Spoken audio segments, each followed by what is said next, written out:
नारद जी पूछते हैं, मैं पूछना चाहता हूँ सनकादि महात्मा कि इस कथा से कैसे कैसे पापी मुक्त हो जाते हैं, बताने की कृपा करें। तो बताइए, कौन यो मानवाः पाप कृतस्तु सर्वदा सदा दुराचार रताः विमार्गा क्रोधाग्नि दग्धः कुटिलाश्च कामिनः सप्ताह यज्ञेन कलौ पुनन्ति ते। जो क्रोध की अग्नि में जल रहे हैं, दग्ध हो रहे हैं, कामी हैं, माता पिता का अपमान करने वाले हैं, जिन्होंने कभी कोई सत्कर्म किया ही नहीं है, ऐसे जीव भी एक बार भी, क्या बात, एक बार भी इस कथा को अगर हृदय से सुन ले तो वो भी पार हो जाते हैं। इसके लिए एक दृष्टांत देता हूं मैं। देखो, जब तक दृष्टांत नहीं होगा तब तक सिद्धांत हृदय को छुएगा नहीं, इसीलिए दृष्टांत देना आवश्यक है। आत्मदेव का दृष्टांत दे दी। तुंगभद्रा नदी का वो तट, और उस तट पर ग्राम है, ग्राम में आत्मदेव नाम का ब्राह्मण निवास करता है। उसकी एक पत्नी है, नाम क्या है? धुंधली। अब देखिए, तुंगभद्रा नदी कहीं कोई और नहीं, यही मानव का शरीर है। और हमारी जो आत्मा है, जिसने अपनी आत्मा को देव बना लिया हो सत्कर्म करके, धर्म करके, वही उसी की आत्मा आत्मदेव बन जाती है। ध्यान से सुनिएगा। अब धुंधली कौन है? क्रोध करने वाली, कपट करने वाली, ईर्ष्या करने वाली और तर्क कुतर्क करने वाली, चलाईमान। ये जो हमारी कुतर्क बुद्धि है ना, यही है धुंधली। परंतु अब इस बुद्धि का आत्मा से विवाह तो हो गया, परंतु अब विवेक जब तक नहीं आएगा तब तक इनके यहाँ कोई संतान आने वाली नहीं है। जैसे कि हनुमान जी के पास अब विवेक को जागृत करना पड़ेगा।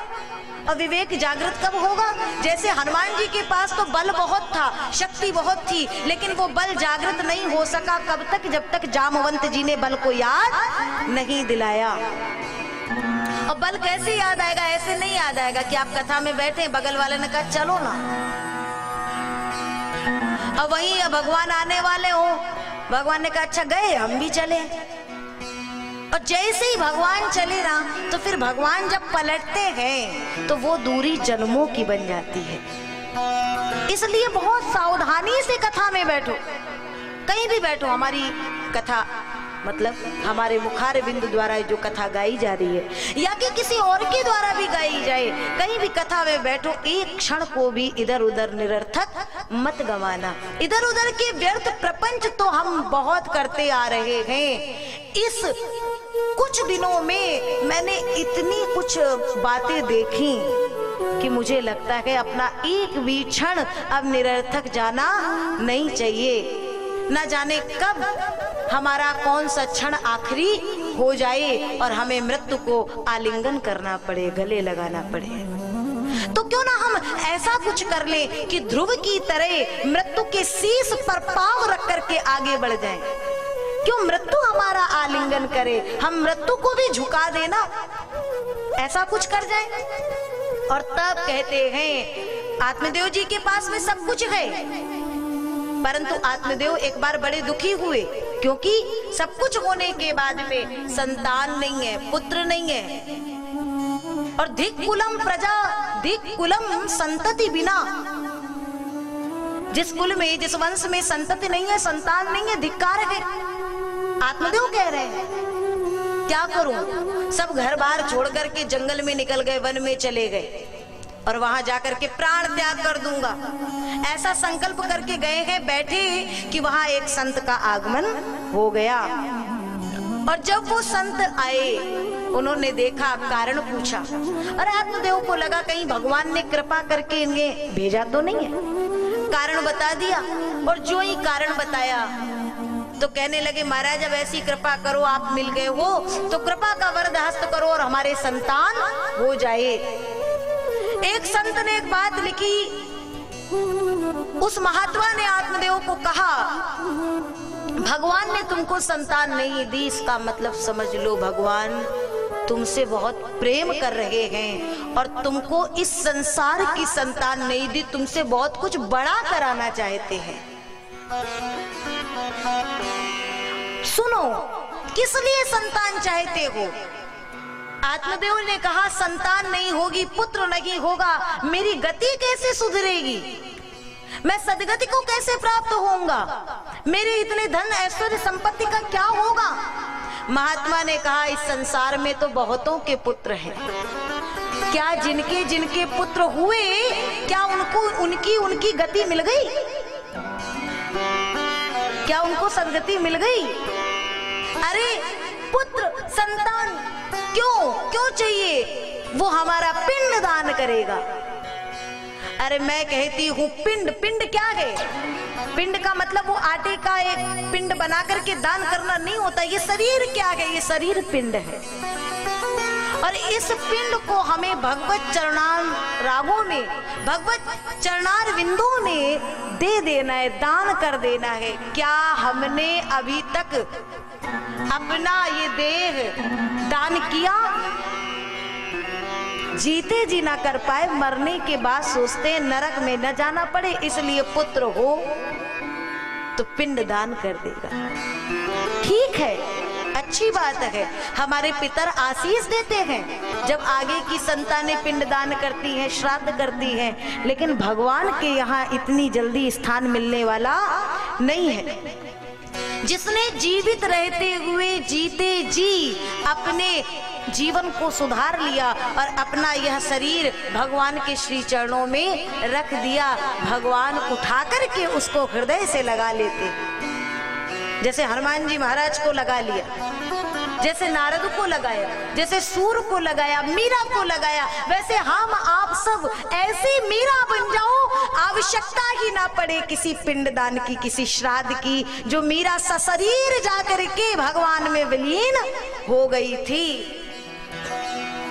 क्यों ना हम कोई ऐसी मीरा बन जाएं, क्यों ना हम कोई ऐसे सूर बन जाएं जो भगवान अपने मूरत से दो हाथ निकालें और हमें अपने में ही समा लें। ऐसे कोई संत बन जाएं। महात्मा ने बड़ा समझाया, लेकिन आत्मदेव नहीं माने तो कभी हुई है सोई जो राम रची राखा। यही सिद्धांत महात्मा ने माना और एक फल दे दिया, जाओ अपनी पत्नी को दे देना, सगर्भा हो जाएंगी, आपको पुत्र की प्राप्ति हो जाएगी। आत्मदेव प्रसन्न होकर के चले, लेकिन ये धुंधली तर्क कुतर्क करती है ना, और कभी कभी हमारी बुद्धि जो कुतर्क करती है, आपको कोई संत मिले, आप उसे पहचान ना पाओ, आप उसकी जो विद्वता है या उसकी सरलता जो है, आप उसे एक हंसी का पात्र बना दो।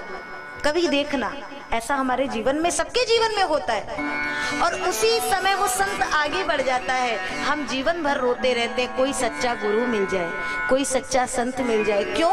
क्योंकि हमारी ये तर्क करने वाली बुद्धि हमें आगे बढ़ने ही नहीं देती है महाराज। वो चाहती नहीं है कि हमें कोई संत मिले, और तब वो ऐसे लोगों के सहयोगी भी बहुत होते हैं। पंडित जी से बोली आप जाइए, मैं पालूंगी प्रसाद। और एक सखी सहेली आ गई और अपना दुख उसने बताया, तो सखी ने कहा मेरे पास संतान की कोई कमी नहीं है, आपके पास धन की कोई कमी नहीं है, एक काम करिए, मैं कुछ दिन का, मेरे अभी गर्भ है, जिस दिन मुझे बालक हुआ मैं वो बालक आपको दे दूंगी, आप गर्भवती होने का थोड़ा सा नाटक कर लीजिए, बदले में कुछ धन हमें दे दीजिएगा। बस राजी हो गए महाराज। समय बीता, पुत्र हुआ और रातों रात इधर पुत्र पहुंचा। आत्मदेव जी को लगा हा मेरे पुत्र हुआ है, चारों ओर डुगडुगी पिटवा दी, संतों ब्राह्मणों को भोजन कराया, दक्षिणा दी, और फिर कहा ये मेरा पुत्र है, मेरा नाम आत्मदेव, यहाँ परमात्म देव। धुंधली ने कहा बिल्कुल नहीं, मैंने इतना कष्ट सहा है, मेरा पुत्र है, मैं इसका नाम रखूंगी अपने जैसा, मैं धुंधली, ये धुंधकारी। हाँ, धुंधकारी कौन है? जिसके चरित्र को देखते ही मन में घृणा आ जाए। जिसके क्रियाकलापों को देखते ही आप दूर हो जाओ, वही है धुंधकारी। और परीक्षार्थ वो फल जो गौ माता को पवाया गया था, कुछ दिन बाद गौ माता ने एक बालक को जन्म दिया। उसके श्रवण, उसके कान गौ के जैसे होने के कारण नाम पड़ा गोकर्ण। और संतों ने कहा गोकर्ण पंडितो ज्ञानी धुंधकारी महाखला। गोकर्ण पंडित विद्वान ज्ञानी धुंधकारी महाखल, अत्याचारी पापाचारी, बालकों के साथ खेलने जाता, किसी को कुएं में ढकेल देता, कहीं मार पिटाई करता। आत्मदेव ये सब देख करके बड़े दुखी हुए और फिर हृदय से आवाज आई, इससे अच्छा तो मेरा पुत्र ना होता। लेकिन जब महात्मा ने समझाया था, महात्मा मतलब महान आत्मा, और जब उसने समझाया तब तुम्हें समझ में नहीं आया। अब आत्मदेव को लग रहा है मैं क्या करूं। तब गोकर्ण जी आते हैं, पिताजी ये शरीर के लिए, ये शरीर से संबंधित जितने संबंध हैं वो यही होते हैं, यही छूट जाते हैं। चला लक्ष्मी चला प्राणा, चले जीवित मंदिरे, चला चले तू संसारे, धर्म एको ही निश्चला। चला लक्ष्मी, ये लक्ष्मी ये धन तो कभी आता है कभी जाता है, चलायमान है। ये प्राण आते जाते रहते हैं। और ये घर मंदिर जितने बनाओगे, आज तुमने जहां घर बनाया है, आज तुमने जहां कोठी खड़ी करी है, पहले वहां कोई और कोठी होगी। कुछ कालों बाद ये कोठी का नामो निशान नहीं रहेगा, इसके ऊपर फिर कोई आएगा, फिर दूसरी नई बनाएगा। ये सब चलने वाले हैं, चलायमान हैं। लेकिन कौन निश्चल है? धर्म। जो धर्म को पकड़ लेता है उसी की गति संवर जाती है। पिताजी ये क्या आप इस पुत्र के चक्कर में, कहीं पत्नी के चक्कर में, किसके किसके चक्कर में पड़ के न जाने कितने जन्म तो गंवा दिए। अब क्या इस जन्म को भी गंवाना चाहते हो? कस्य माता पिता कस्य, कस्य भार्या सहोदरा। कौन माँ, कौन पिता, कौन पत्नी, कौन सहोदर भ्राता? नहीं, केवल जीते जी की ये तृष्णा को छोड़ दीजिए और जाइए भगवान के श्री चरणों का आश्रय लीजिए। आत्मदेव के हृदय का जितना भी वो मोह का बंधन था ना, वही टूटा। आत्मदेव निकल गए और वन में जंगल में जाके श्रीमद् भागवत के 10वें स्कंद का पाठ करते हुए और श्री भगवान में जाके विलीन हो गए। गोकर्ण जी आगे बढ़ गए और इधर धुंधकारी माँ से कुछ धन मांगता, कुछ नहीं है। माँ को, माँ ने मना किया, माँ को मारने को उठ गया, उद्यत हुआ। माँ को इतना कष्ट हुआ, आज ये पुत्र मुझे मारने के लिए उठ गया। गई कुएं में गिर करके प्राण त्याग कर दिया। समय बीता, जिस घर से वेदों की ऋचाएं की गूंज होती थी, उस घर में वो धुंधकारी 5 वैश्याओं को लेकर के रख दिया। ये 5 वैश्याएं कौन हैं? हमारे जीवन के 5 विषय जो कभी भी घात लगाए बैठे हैं। ये बनते हमारे बहुत सगे हैं, परंतु समय आने पर यही हमारा प्राणांत कर देते हैं। जैसे कि वहां हुआ, एक दिन ये चोरी करने लगा। इनके भरण पोषण के लिए राजा के लोग पूछते हुए आए। वैश्याओं ने मना तो कर दिया, परंतु लगा आज नहीं मिला, कभी पकड़ा गया तो इसके साथ हम भी पकड़ी जाएंगी। बुरे कर्म का बुरा नतीजा ना मानो तो करके देखो। धुंधकारी आया, घर में शयन करने गया, वो वैश्याओं ने जलते हुए अंगारे लिए और धुंधकारी के मुख में डाल दिए और तब तक उन अंगारों को ढकेलती गई। छटपटा रहा है, तड़प रहा है, किसी को दया नहीं आई।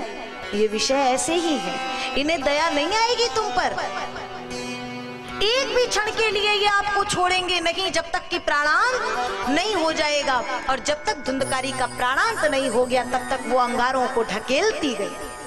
जितना जो भी धन संपत्ति था सब ली और वहां से कहीं और चली गई। धुंधकारी प्रेत बन गया। गोकर्ण जी एक बार घूमते टहलते तीर्थाटन करके जब आए, अर्धरात्रि में अपने घर पे आके शयन कर रहे हैं, कोई बार बार कोई जीव आ रहा है जो उन्हें अलग अलग रूपों में दिख रहा है। कौन हो, कुछ बोलो। आवाज नहीं आई। गोकर्ण समझ गए, जल लिए, मंत्रोच्चार किए और जो छिड़काओ किए ना, उधर से आवाज आई, अहम भ्राता त्वदीयोस्मि धुंधकारी नामतः। मैं आपका भाई, मेरा नाम धुंधकारी, स्वकीयेनैव दोषेण ब्रह्मत्वं नासितं मया। मेरे स्वयं के दोष पापों के कारण जो मेरा ब्रह्मत्व था वो अब जा चुका है। भैया मेरे तरण तारण का कोई उपाय कर। गोकर्ण जी ने प्रातः काल तक का समय लिया। प्रातः काल गए, सूर्य नारायण से संतों से पूछे, संतों ने सूर्य नारायण के पास जाने का परामर्श दिया। गए, सूर्य नारायण को रोक करके पूछते हैं और सूर्य नारायण ने भी यही बताया, श्रीमद् भागवतान मुक्ति सप्ताह वाचनम कुरु। और तब गोकर्ण जी हमारे आते हैं और कौन कथा करे? धुंधकारी के लिए मैं स्वयं कथा करूंगा। आसन लगा लिए, कथा प्रारंभ हुई, सब लोग आए, मेरा धुंधकारी कहाँ बैठेगा? तो सप्त ग्रंथि का वो बांस लगा दिए। ये सप्त ग्रंथि का बांस क्या है? यही है हमारे जो हृदय की जो वासनाएं हैं, ये 7 वासनाएं, इनकी चर्चा हम कल करेंगे, कौन कौन सी वो वासनाएं हैं। और जब भागवत की कथा सुनने के बाद वो सप्त ग्रंथियां एक एक करके खुल सकती हैं, तो हमारे ये हृदय की वासनाओं की ग्रंथियां क्यों नहीं खुलेंगी? बस श्रवण होना चाहिए धुंधकारी की तरह। पहले दिन की कथा हुई, प्रथम ग्रंथि खुल गई, दूसरे दिन दूसरी ग्रंथि, एक एक करके ग्रंथि खुलती जा रही है। और जैसे ही सप्तम ग्रंथि खुली ना, धुंधकारी दिव्य रूप लेकर के विराज गया और भगवान के द्वारपाल उसे लेने के लिए आए हैं। आज मानो गोकर्ण जी के माध्यम से भगवान ने स्वयं धुंधकारी को अपने स्वरूप को जन्मा दिया और अपने जैसा बना करके वहां प्रस्तुत कर दिया। द्वारपाल आए लेने के लिए, जय और विजय विमान पर आरूढ़ किए और चलने लगे। गोकर्ण जी ने कहा, महाराज ये जितने बैठे हैं इन्होंने भी तो कथा सुनी है। जो पीछे बैठे थे बोले इन्हें भी ले जाओ। बोले नहीं, धुंधकारी ने जैसे कथा सुनी, ये श्रवण का तरीका है। एक क्षण मात्र के लिए धुंधकारी का मन, मस्तिष्क, हृदय भाव इधर उधर विचलित नहीं हुआ और वहां तो 7 दिन अनवरत निर्विघ्न एक भी पल के लिए कथा रुकी नहीं, चलती रही।